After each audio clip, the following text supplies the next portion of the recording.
Assalamualaikum warahmatullahi wabarakatuh.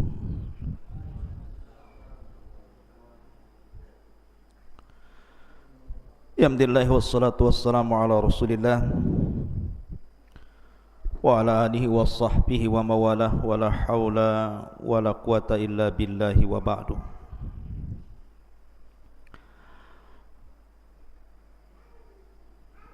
Antum kalau ngaji enggak bawa catatan ya.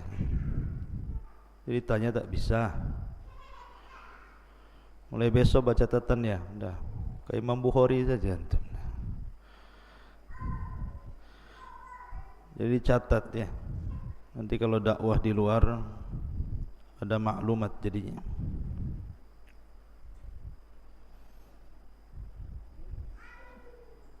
Taib. Alhamdulillah wassalatu wassalamu ala Rasulillah wa ala alihi wa sahbihi wa mawalah wa la hawla wa la quwata illa billahi wa ba'du. Alhamdulillah di malam hari ini kita bisa duduk kembali untuk talabul ilmi.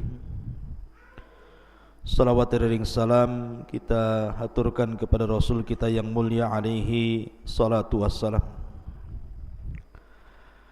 Dan malam ini kita akan membahas tentang qasasul Quran, kisah-kisah Al-Quran, di mana kita akan membahas malam ini cerita tentang kaum Saba. Bicara tentang kaum Saba artinya kita bicara tentang keajaiban dunia. Karena kaum Saba itu dianugerahkan banyak nikmat oleh Allah Subhanahu wa taala yang tidak dianugerahkan di negeri-negeri di dunia, tentu di zaman itu. Makanya kemudian Allah Subhanahu wa taala abadikan kisah ini di dalam Al-Qur'anul Karim sampai Allah memberi nama satu surat dalam Al-Quran yang disebut dengan surah Saba. Saking pentingnya kisah ini. Dan kisah ini diceritakan oleh Allah Subhanahu wa taala dalam surah Saba itu sendiri, mulai daripada ayat 15 sampai ayat 19. Bagaimana kisahnya? Nanti saya bacakan ayatnya kemudian kita jelaskan. Namun sebelumnya kita akan berkenalan dulu siapa Saba itu. Sampai negerinya disebut negeri Saba. Dahulu di Yaman, tepatnya di Son'a, ada seorang raja namanya Amir. Ada yang mengatakan namanya Abdus Syamsi. Lah Abdus Syamsi ini ataupun Amir nama lain daripada Saba.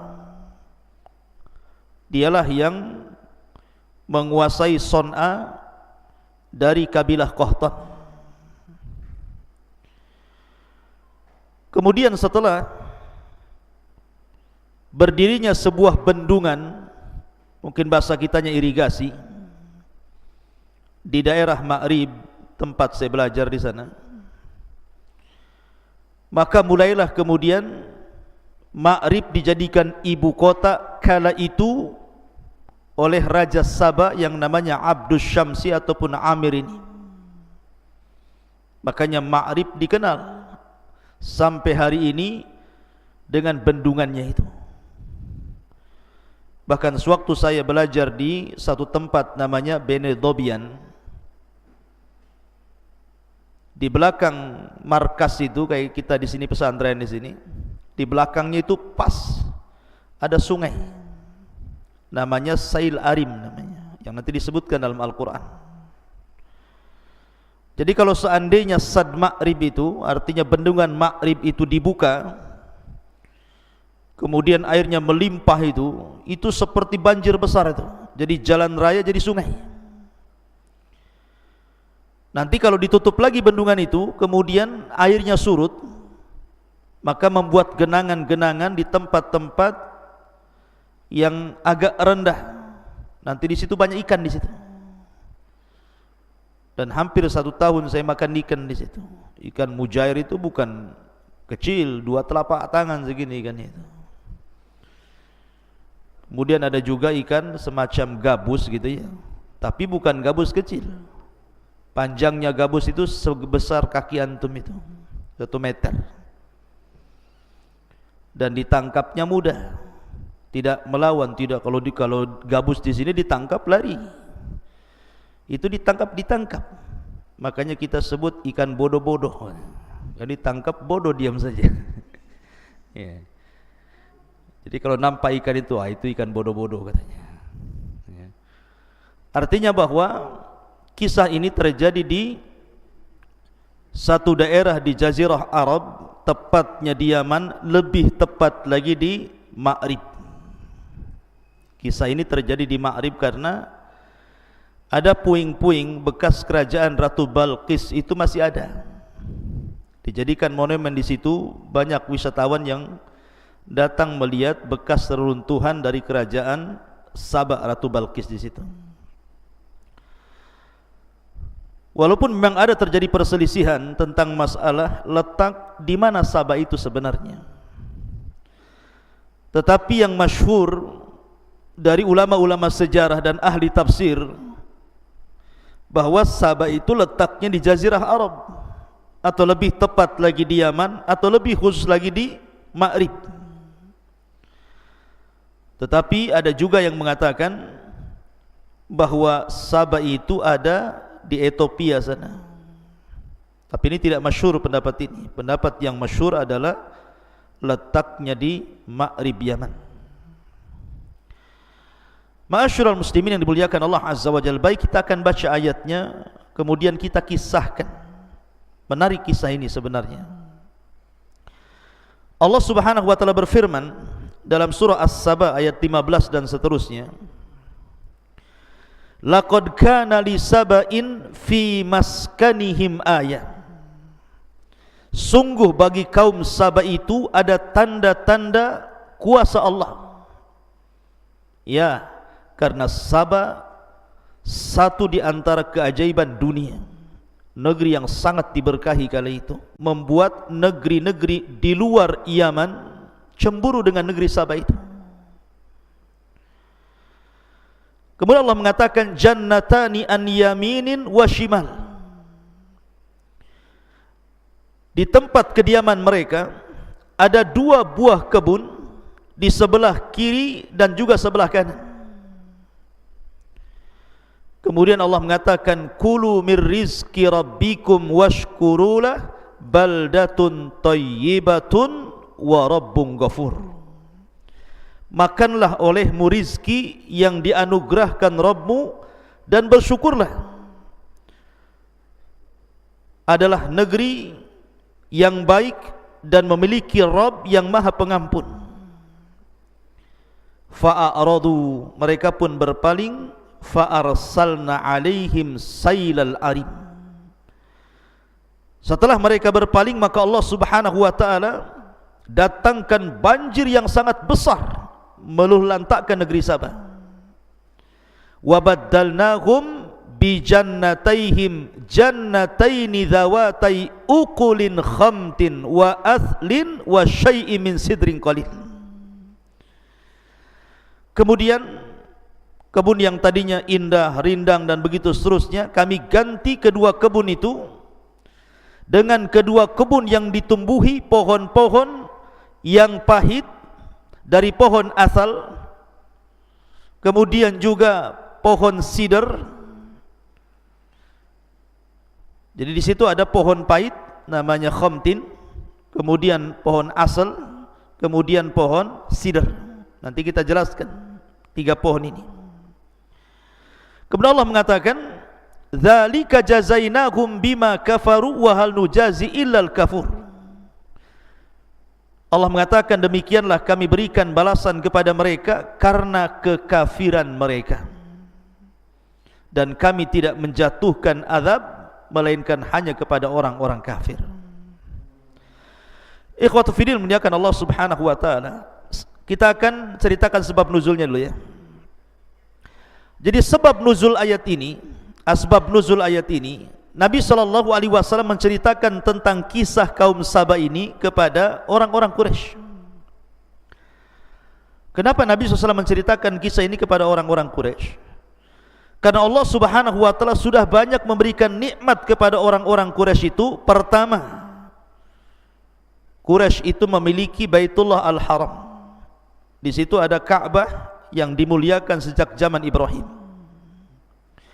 Kemudian yang kedua, Allah amankan negerinya. Karena setelah peristiwa Abrahatul Asram yang menyerang Ka'bah kemudian diazab oleh burung ababil, maka kabar tentang azabnya Abraha ini kemana-mana. Sehingga kalau ada orang-orang Mekah keluar, baik ke Yaman ataupun ke Syam, dalam perjalanan mereka aman. Tidak berani ada orang ganggu, takut diserang burung ababil. Kemudian juga mereka diberikan rizki yang melimpah. Makanya Allah Subhanahu wa taala abadikan nikmat orang-orang Quraisy ini dengan firman-Nya, li ila fi Quraisyin ila fihim rihlatash syita'i was-saib falyabudu rabb hadzal bait alladzi at'amahum min ju'i wa amanahum min khauf. At'amahum min ju', mereka aman dari kelaparan seperti kaum Sabah, dan mereka diberikan keamanan dari rasa takut seperti kaum Sabah. Artinya Nabi SAW seolah-olah ingin mengatakan, kalau nikmat Allah yang Allah anugerahkan kepada kalian tidak ingin hilang kepada kalian, bersyukurlah kalian. Dengan cara apa? Falyabudu rabb hadzal bait, sembah Rabb pemilik Ka'bah ini. Maka Nabi SAW mengingatkan tentang kaum Saba ini agar orang-orang Quraisy itu jangan kufur nikmat. Lalu seperti apa nikmat yang Allah anugerahkan kepada kaum Saba itu? Sampai Allah abadikan ceritanya dalam Al-Quran. Ma'asyiral muslimin yang dimuliakan Allah Azza wa Jalla, sebelum kita ceritakan nikmat mereka, saya akan sebutkan satu hadis tentang kisah Saba ini dari Nabi SAW. Hadis ini dari Abdullah bin Abbas radhiyallahu anhuma. Inna rajulan sa'alan Nabi SAW anis Saba. Jadi ada orang laki-laki datang kepada Rasul bertanya tentang Sabah. Ma huwa Saba itu? Arajulun am imra'atun am ardun? Saba itu apa wahai Rasul? Apakah dia seorang laki-laki? Apakah dia seorang perempuan? Apakah dia berbentuk tanah? Saba itu apa sih sebenarnya? Maka Nabi SAW mengatakan, bal huwa rajul. Saba itu seorang laki-laki, seorang raja. Walada asyratan, memiliki 10 anak. Fasakanal Yaman minhum sittah. Dari 10 anak Saba itu 6 orang tinggal di Yaman. Kemudian wabisyami minhum arbah, adapun yang 4 tinggal di Syam. Siapa anak-anak Saba yang tinggal di Yaman itu? Pertama Madhaj, yang kedua Kandah, yang ketiga Al-Azdu, yang keempat Asy'ariyun. Nah, makanya nanti ada kabilah Asy'ariyun di antara sahabat Nabi SAW. Coba dibenerin ini. Kalau suaranya bagus ya, nggak apa-apa kalau suaranya bagus. Cuman gambarnya saja kan nggak ada. Taib, tak apa-apa. Jadi, atau coba kabelnya dicopkan itu, mungkin kurang masuk gitu.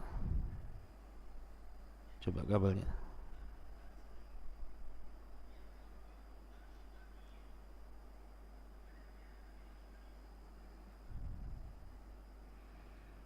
Ada gambarnya?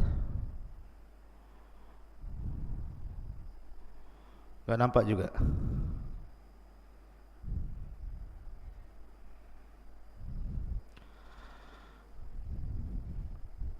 Taib, tak apa-apa lah. Kalau nggak ada gambar, yang penting suaranya ada. Kita ulangi bahwa orang-orang Sabaiyah ini orang-orang yang dari keturunan Saba yang 6 yang tinggal di Yaman, namanya Madhaj, kemudian Kandah, kemudian Al-Azdu, kemudian Asy'ariyun, kemudian Anmar, dan yang terakhir Khimyar. Nanti semua jadi kabilah nih. Makanya di antara sahabat itu ada namanya Abu Musa Al-Asy'ari, karena salah satu putra Sabah itu namanya Asy'ariyun, tinggal di Yaman, nanti jadi kabilah. Kemudian Himyar, makanya ada kabilah namanya Al-Himyari. Ketika kita bicara tentang siapa? Orang Yahudi yang pura-pura masuk Islam di zaman Utsman, namanya siapa? Abdullah ibnu Saba As-San'ani Al-Himyari. Nanti jadi kabilah-kabilah itu. Adapun yang 4 di Syam, namanya Lakhmun, Judhamun, Amilatun, dan Ghassan. Ini semua anak-anak dari Saba itu. Jadi cerita Saba juga dikisahkan dalam hadis Nabi SAW. Taib. Ketika Allah Subhanahu wa taala berfirman di sini, laqad kana li saba'in fi maskanihim ayah. Sungguh bagi kaum Saba itu ada tanda-tanda kuasa Allah Subhanahu wa taala. Jannatani an yaminin wa shimal, kulu min rizqi rabbikum washkurulah, baldatun thayyibatun wa rabbun ghafur.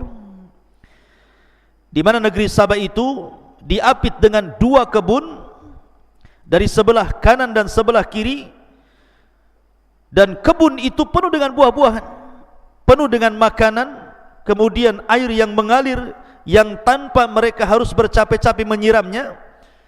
Kemudian Allah mengatakan, makanlah dari rizki Rabb kalian, bersyukurlah, karena negeri Saba adalah baldatun thayyibatun, negeri yang sangat baik, wa rabbun ghafur, dan Rabb yang maha pengampun. Ikhwan yang dimuliakan Allah Azza wa Jalla. Jadi ada yang mengatakan peristiwa kaum Saba ini terjadi sebelum Nabi Sulaiman datang dan mendakwahi Ratu Balqis. Ada juga yang mengatakan peristiwanya setelahnya. Wallahu alam, karena Al-Quran itu ada ihtimal, ada kemungkinan-kemungkinan. Tapi yang jelas bahwa gambaran negeri Saba ini, ikhwan, digambarkan oleh para ulama. Apa saja nikmat yang Allah anugerahkan kepada mereka? Pertama, ja'alallahu hawa'an naqiyah. Allah jadikan negeri Saba itu memiliki hawa yang sangat bersih, udara yang tidak pernah tercemar. Bahkan udara itu bisa membunuh kuman-kuman. Jadi kalau ada orang datang dari negeri orang masuk ke negeri Saba, umpamanya kepalanya banyak kutunya gitu ya, maka masuk ke negeri Saba itu mati tuh kutu-kutunya itu, nggak perlu disampo lagi. Kalau ke Jabal Uhud terbalik ya, dari rumah tak ada kutu, masuk Jabal Uhud banyak kutu pula. Ah, itu antum tidur sama bantal orang yang ada kutunya, merayap dia masuk ke rambut antum pula. Jadi negeri Saba itu diberikan hawa yang sangat bersih, dan itu digambarkan oleh Al-Imam Ibnu Jauzi rahimahullahu taala di dalam kitabnya Zadul Masir. Apa kata beliau? Wa yamurrul gharib bibaldatihim wa fi thiyabihil kummal fayamutul kummal litibi hawaiha, katanya. Lihat kata Ibnu Jauzi, kalau ada orang asing masuk ke negeri Saba itu, kemudian di bajunya itu mungkin ada semacam kutu. Antum tahu kan kutu yang di baju itu? Kalau antum zaman dulu lah, kalau sekarang mungkin tidak ada ya. Biasanya ada di kasur-kasur itu. Kalau orang Jawa Barat bilangnya tumbila namanya. Tahu yang di kasur-kasur yang suka gigit ngambil darah itu. Makanya orang dulu biasanya kalau kasur itu dikeluarkan, dijemur tuh. Kadang-kadang disemprot baygon gitu. Tapi sekarang sudah nggak ada lagi, sudah punah gitu ya. dengan berzamannya panjangnya zaman, beralihnya zaman, hilang pula tuh tumbila tuh. Jadi kalau seandainya seseorang itu pakai baju kemudian ada kutunya gitu ya, masuk ke negeri Sabah, mati tuh kutu itu. Kenapa? Liti bihawaiha, karena saking bagusnya, saking jernihnya, saking bersihnya hawanya itu. Ini satu kenikmatan yang Allah berikan. Yang kedua, barakallahu fi amwalihim wa ma'ashihim. Allah berkahi hartanya. Orang-orang Sabah itu tidak ada miskin, semua kaya, nggak ada cerita kelaparan itu, semua kaya. Makanya kenapa negeri Sabah itu luar biasa, tidak ada kejahatan, karena tidak ada pencurian, tidak ada perampokan. Mau ngerampok apa, semua kaya. Karena sebab merampok itu gara-gara kemiskinan kan itu ya. Semua kaya. Allah berkahi betul kehidupan mereka dan harta mereka. Semakin hari semakin kaya, semakin kaya. Kemudian yang ketiga, lam yara ahlus Sabah la fi buyutihim wala fi jannatihim hasyarat.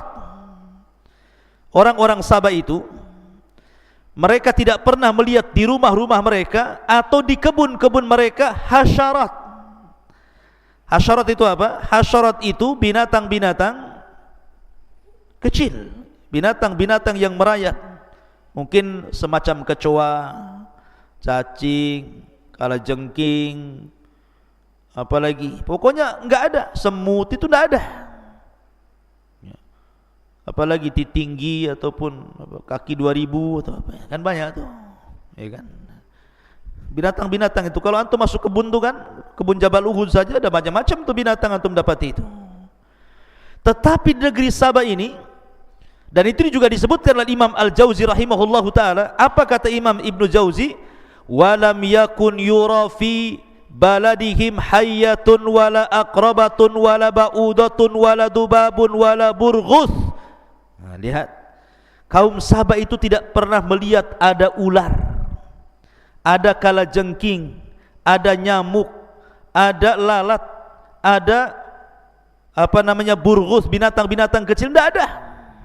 Subhanallah. Tidak di rumah, tidak di kebun. Kalau kita kan masuk kebun kadang-kadang takut ular, takut kalajengking, takut binatang-binatang buas gitu. Ini kaum Sabah tidak ada binatang-binatang kayak gitu itu. Subhanallah ya. Jadi masuk hutan itu betul-betul tidak didapati satu pun hasyarat, binatang-binatang kecil itu. Memang bersih dari binatang-binatang, murni kebun itu bersih dari hal-hal yang seseorang menakutkan atau menjijikan dari binatang-binatang kecil itu. Kemudian yang nomor 4, barakallahu fi ardihim. Allah berkahi buminya. Betul-betul Allah berkahi buminya. Jadi kaum Sabah itu tidak pernah yang namanya panen itu musiman. Musim terus saja. Bayangkan coba, kalau kita mau duren, itu nunggu musim duren itu setahun sekali kan. Kadang-kadang nggak musim duren, nyari durennya kemana? Ke Nagoya. Banyak ustadz duren nggak musim ya, tapi kan nggak musim di sini, musim di sana. Tapi kaum Sabah ini tidak pernah tidak musim terus, bayangkan. Apa enggak enak tuh ya. Makanya Allah berkahi buminya tuh. Kemudian yang nomor 5, hayatuhum fil amni wal aman. Kehidupan mereka betul-betul di atas keamanan. Tidak ada perampok, enggak takut dicuri, enggak takut diperkosa, enggak takut, pokoknya jalan kemana saja perempuan sendirian itu aman. Dan yang lebih hebatnya ikhwan, annahum idza safaru ila ardi Syam kanu aminina minal a'da mutmainnina 'alal ghada ghaira khaifina minal ju'i wad dhama.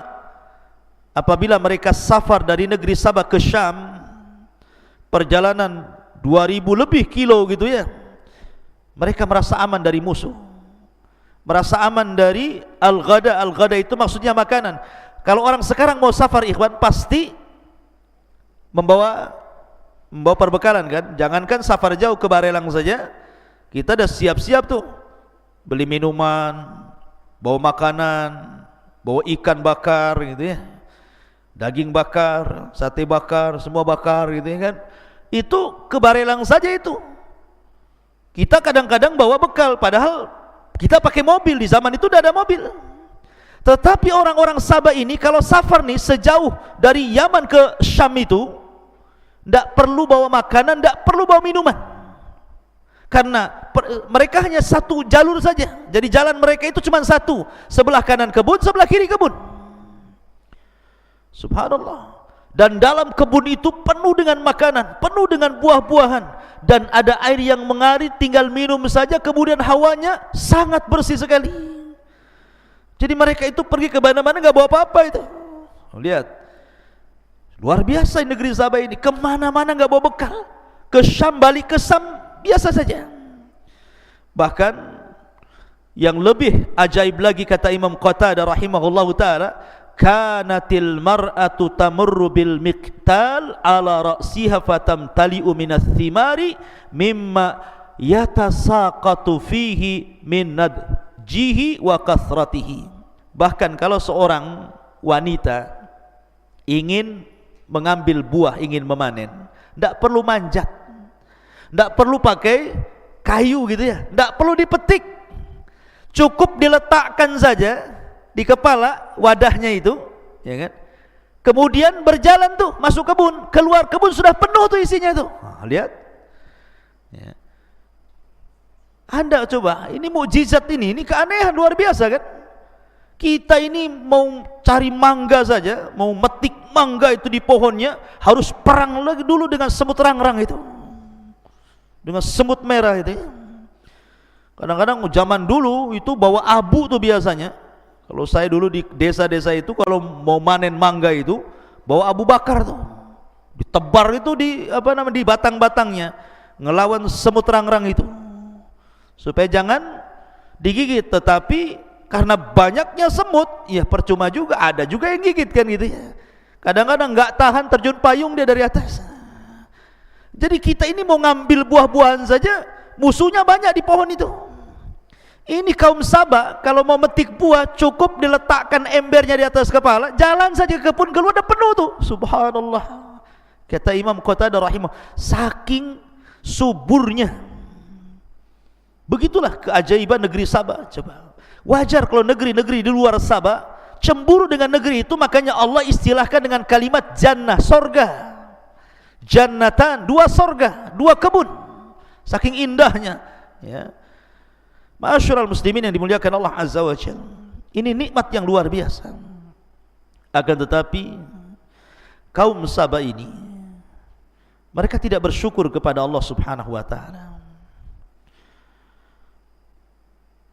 Ketika Allah Subhanahu wa taala anugerahkan nikmat itu karena mereka mentauhidkan Allah, tetapi lambat laun tauhid mereka luntur. Lambat laun akhirnya mereka al-ghaflatu an syukrillah ala ni'amihi. Jadi mereka itu lalai akan mensyukuri nikmat Allah Subhanahu wa taala. Jadi saking enaknya, sudah hidup enak gitu ya, nyaman, enak, tentram, lupa dia sama Allah Azza wa Jalla. Makanya Allah mengatakan apa? Kalla innal insana la yatgha an ra'ahu istaghna. Terkadang manusia mudah melampau ketika Allah bentangkan kekayaan kepadanya. Makanya Rasul dalam khutbah terakhir sebelum wafatnya, apa kata Rasul? Mal faqra ahsya alaikum. Bukanlah ketakutan yang bukanlah kefakiran yang aku takutkan kepada kalian. Walakin ahsya an tubsatad dunya kama busitat ala man kana qablakum fatanafasuha kama tanafasal ladina min qablikum fatuhlikakum kama ahlakathum. Tetapi yang aku takutkan, kata Rasul, kalau dibentangkan dunia kepada kalian, kalian berlomba-lomba mengejar dunia meninggalkan akhirat, kemudian Allah hancurkan kalian sebagaimana umat dulu Allah hancurkan karena itu. Jadi sebab pertama ketika sebelum azab diturunkan kepada mereka adalah al-ghaflatu an syukrillah, lalai untuk bersyukur akan nikmat Allah Azza wa Jalla. Yang kedua, a'radu an atba'il anbiya, mereka mulai berpaling dari mengikuti para nabi. Padahal kaum Saba itu diutus nabi banyak sekali. Tetapi sebagaimana fitrah dakwah para nabi selalu didustakan, maka sedikit-sedikit mereka pun tidak mendengar wejangan para nabi, akhirnya kufur. Kemudian mereka berubah, yang tadinya mentauhidkan Allah, belakangan mereka menyembah kawakib, menyembah bintang, menyembah bulan, menyembah matahari. Makanya ketika Hudhud kemudian terbang, kemudian melihat kerajaan Balqis, apa kata Hudhud? Inna wajadna sungguhnya kami dapati Balqis dan kaumnya ya'buduna syamsa min dunillah, gitu, menyembah matahari dari selain Allah.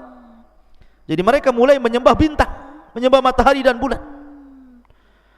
Kemudian juga mulailah mereka jauh dari ketaatan kepada Allah Azza wa Jal. Kemudian yang paling parah, mulai sombong mereka. Sombong.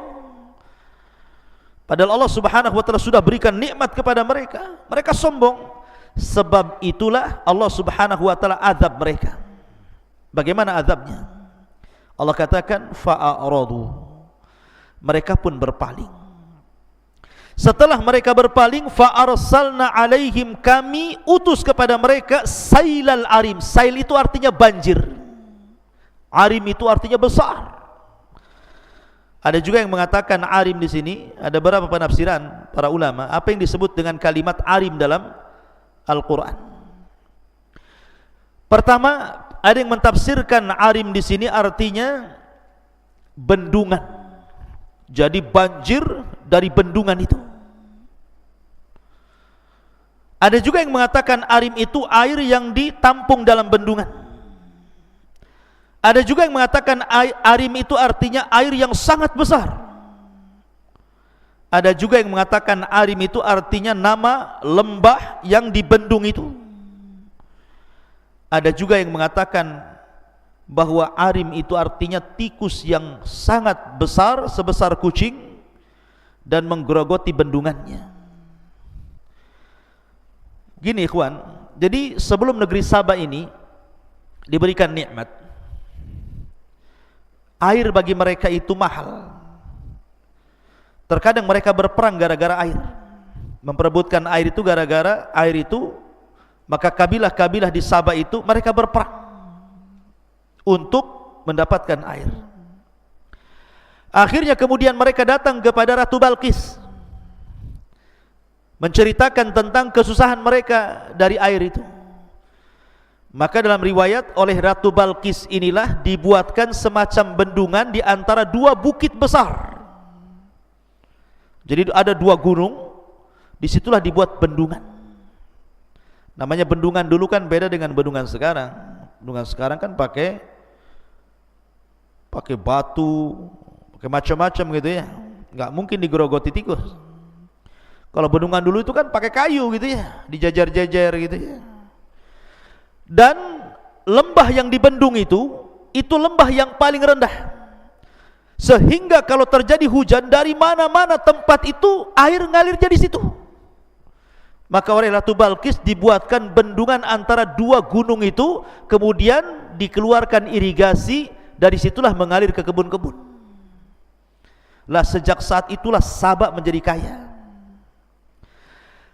Ketika mereka kaya kemudian kufur, dari sinilah kemudian Allah Subhanahu wa taala mengutus tentaranya berupa seekor tikus yang besarnya sebesar kucing.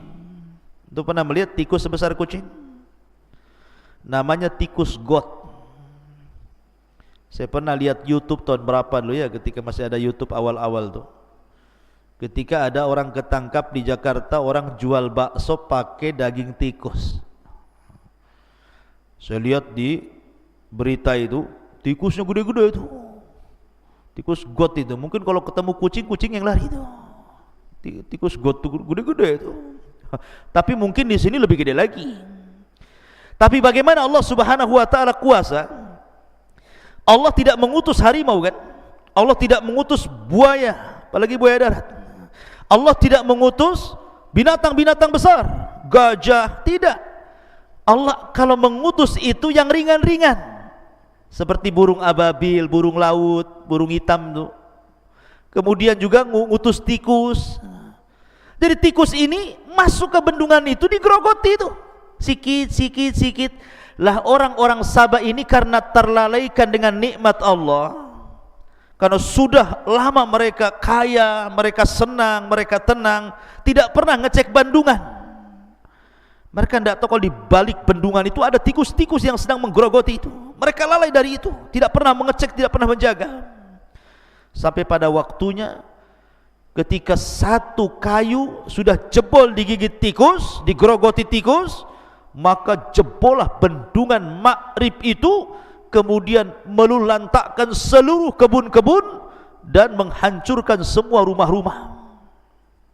Sehingga Allah Subhanahu wa taala katakan di sini, fa arsalu alaihim sailal arimi wa baddalnahum bi jannataini dzawatai aqlin dzawatai uqulin khamtin wa aslin wa syai'in min sidrin qalil. Maka ketika Allah hancurkan kebun-kebun mereka, surga mereka, maka kami ganti kebun-kebun mereka yang tadinya semua buah-buahan tumbuh, mulai daripada pisang, apel, anggur gitu ya, delima, macam-macam lah ada di kebun itu. Kemudian biji-bijian tiba-tiba Allah lenyapkan, dan setelah hancurnya kebun mereka, Allah hanya menghidupkan 3 pohon saja. Pertama, khamtin. Pohon khamtin itu ikhwan, ada yang mengatakan cemara. Khamtin itu ada yang mengatakan pohon cemara. Cemara ada buahnya tidak? Tidak ada buahnya. Enggak ada buah cemara. Kalaupun ada buahnya, pahit rasanya. Siapa yang mau makan buah cemara? Ya. Ada juga yang mengatakan pohon besar, khamtin itu besar, kemudian berduri, hanya bisa untuk naungan saja, enggak ada buahnya.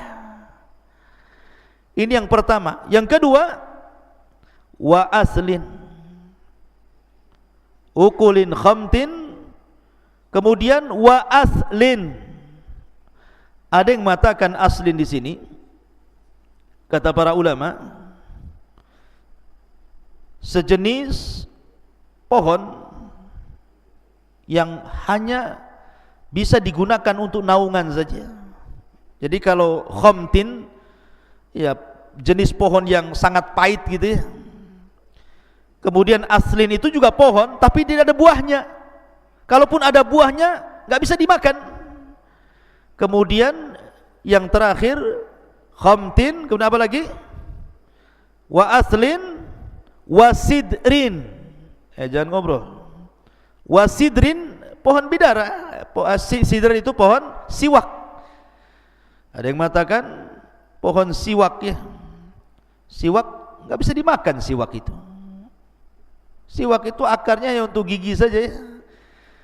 Lihat, bayangkan apa namanya, sidr.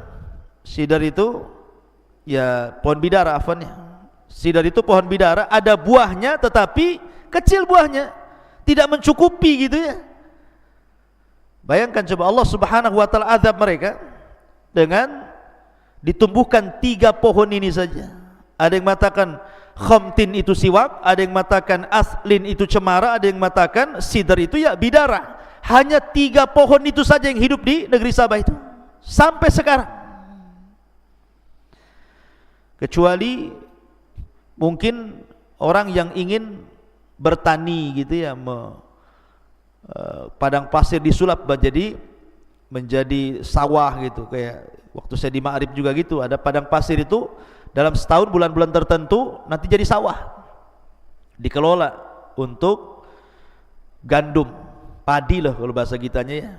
Ada juga pohon jeruk gitu ya. Di Ma'rib itu banyak jeruk ya. Tetapi kalau kita melihat sejarah ini, bagaimana Allah Subhanahu wa taala memberikan nikmat, akhirnya Allah hancurkan, kemudian Allah sisakan hanya 3 pohon ini saja, sehingga Allah mengatakan dzalika jazainakum bima kafaru wa hal nujazi illal kafur. Demikianlah kami beri balasan kepada mereka karena kekafiran mereka, dan kami tidak menjatuhkan azab melainkan kepada orang-orang kafir. Lihat bagaimana Allah Subhanahu wa taala mengadab mereka. Kemudian juga Allah Subhanahu wa taala lanjutkan pada ayat 18-nya.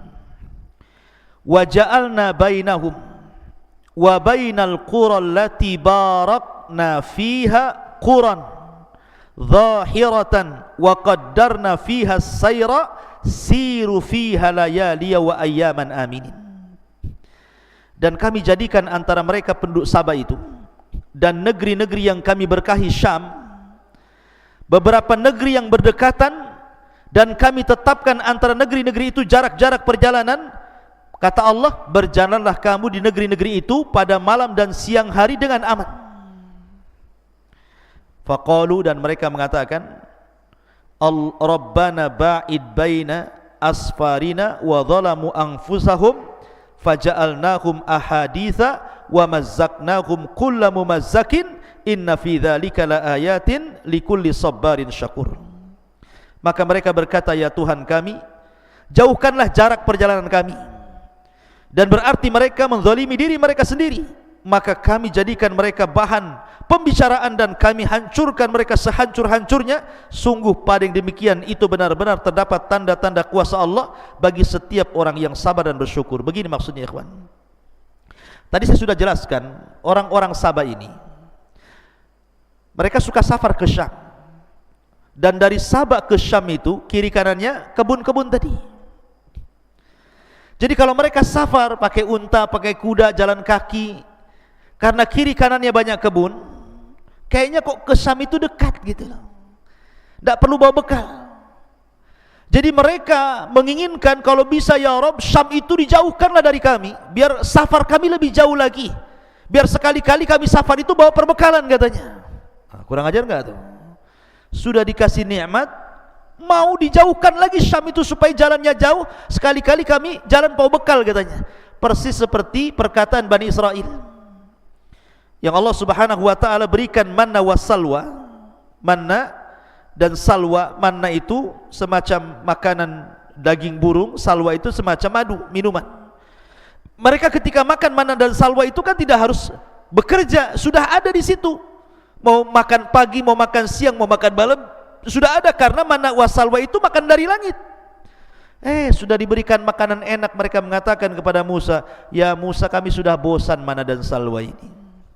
Kalau bisa carilah makanan yang ya bawang-bawang, sayur-sayur, mimbakliha wa kithaiha wa fumiha wa adasiha wa basoliha. Kalau bisa yang pakai bawang lah, bawang putih, bawang merah, biji-biji.